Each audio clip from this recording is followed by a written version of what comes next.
king was hiding beneath the floor. Above him, armed men were forcing their way through a monastery in Perth, searching every room. The king had torn open the floorboards with fireplace tongs and lowered himself into a stone drain. There was one possible way out, but it had been sealed. According to a 15th century account, James I of Scotland had ordered the opening blocked only days earlier, because tennis balls kept disappearing into it. Now the same wall meant that he was trapped beneath his own residence, while the assassins moved closer. We will return to James and reveal what happened when they found him. But his final moments expose the contradiction behind every death in this story. A medieval king could command armies, seize land, execute rivals, and claim authority blessed by God. Yet kingship also forced him to stand close to battlefields, hunting weapons, unstable cannons, ambitious relatives, and armed servants. One king would fall in the center of his army. Another would die among hunting companions. The greatest warrior king of his age would be defeated by one crossbow bolt. And the most infamous death in this video may never have happened at all. The story begins in 1066. Harold II had been king of England for less than a year when two invasions arrived almost at once. He defeated a Norwegian army in the north, then marched rapidly south to face William, Duke of Normandy. On the 14th of October, Harold formed his exhausted troops along a ridge near Hastings. For hours, the English shield wall held. Norman infantry attacked uphill. Archers fired into the line. Cavalry charged and withdrew. As daylight faded, Harold's brothers were dead. The English formation was weakening, and William launched a final assault. Then Harold was killed. The image everyone remembers comes from the Bayeux Tapestry. A figure near the words announcing Harold's death appears to have an arrow in his face. But the scene is ambiguous, and the exact manner of his death remains disputed. One early written account instead describes Norman knights cutting him down.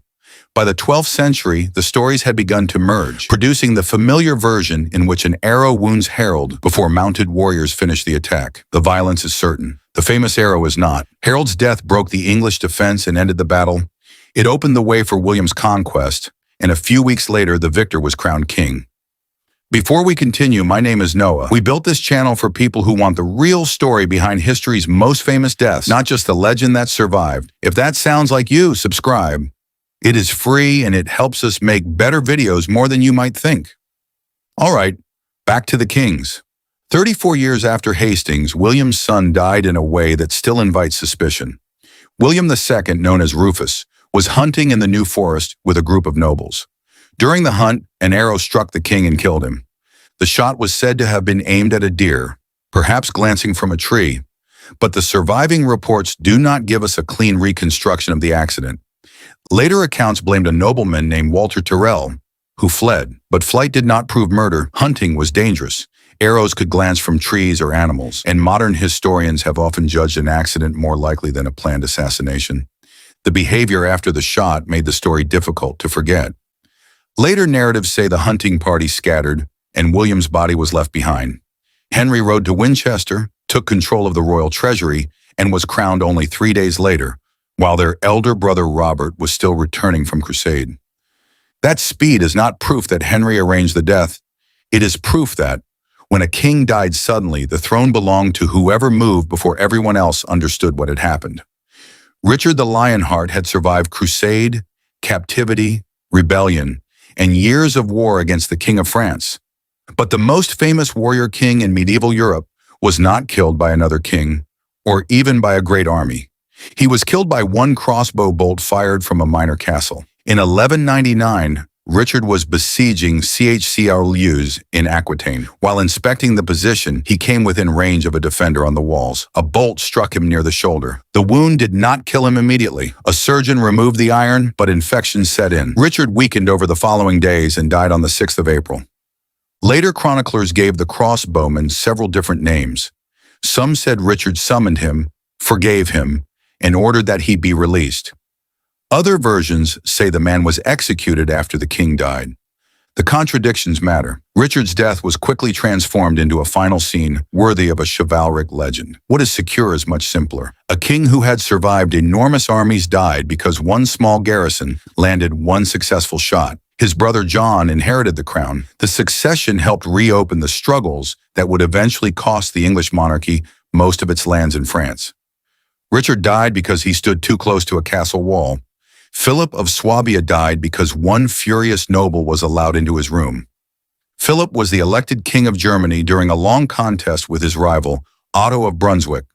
By 1208, Philip appeared close to securing victory. Then he attended a wedding in Bamberg. After the ceremony, Philip retired to private apartments in the bishop's palace. Otto of Wittelsbach entered and attacked him with a blade. Later accounts connected the murder to a broken marriage promise and personal revenge, although the exact motive remains debated. Philip's political position had survived years of civil conflict. It did not survive one private audience. His death removed Otto's principal rival almost immediately. Otto gained recognition, while the assassin was outlawed and killed the following year. In Denmark, the next royal murder produced the opposite result. Not a clear assassin, but a mystery that never closed. Eric V had spent years in conflict with powerful nobles and had been forced to accept a charter limiting royal power. On a November night in 1286, he was staying in a barn at Finderup in Jutland. Armed men entered and killed him. Later tradition claimed that the king received 56 wounds. That number became part of the legend, but it is not something the surviving evidence can securely prove. A group of major nobles was convicted and outlawed. Historians generally regard the trial as deeply unreliable, and there is still no agreement over who ordered the attack. Eric's body was real. The certainty surrounding his killers was manufactured. And then comes the medieval death that almost everyone thinks they know. The most brutal death in this video may never have happened at all. Edward II of England lost wars, rewarded unpopular favorites, and alienated much of the political elite. In 1326, his wife Isabella and her ally Roger Mortimer invaded England. Edward was captured, forced from the throne, and replaced by his young son. In September of 1327, his death was announced. A royal funeral followed at Gloucester, and the government behaved publicly as though the former king was dead.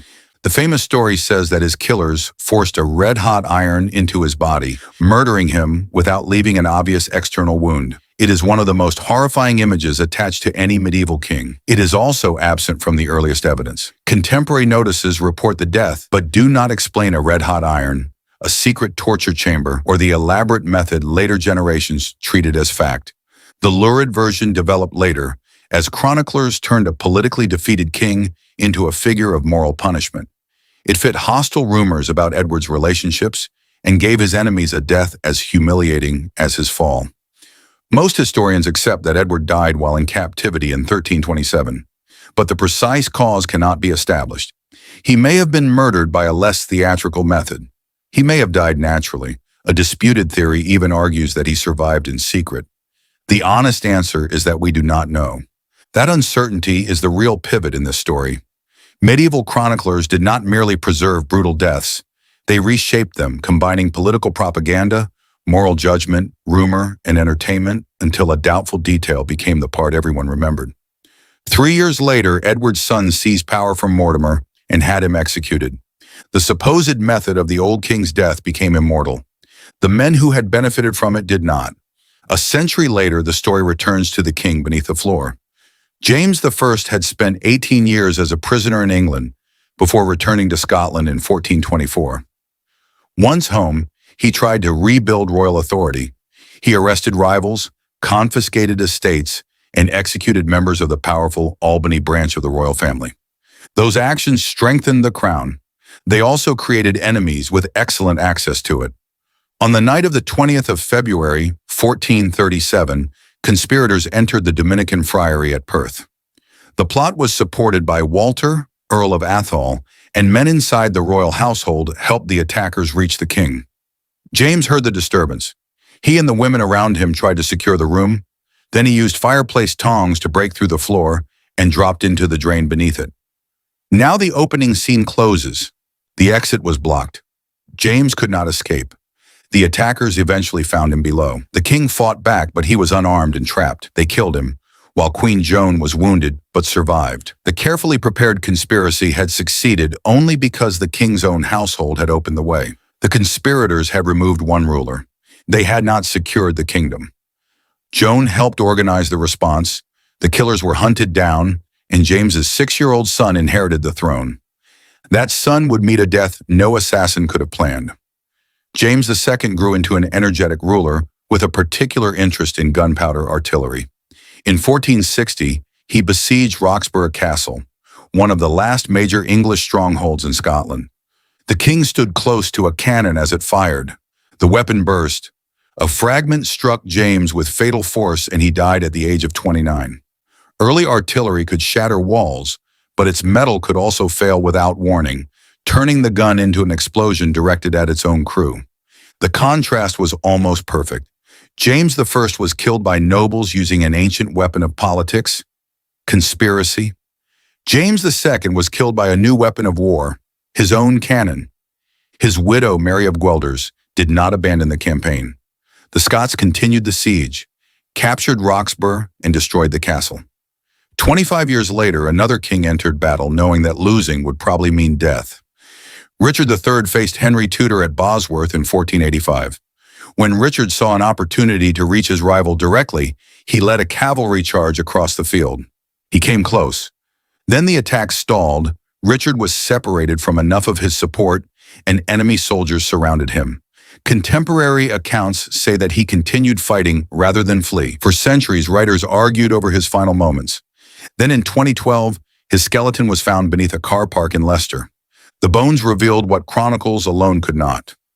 Researchers identified multiple injuries to Richard's skull, inflicted by more than one bladed weapon.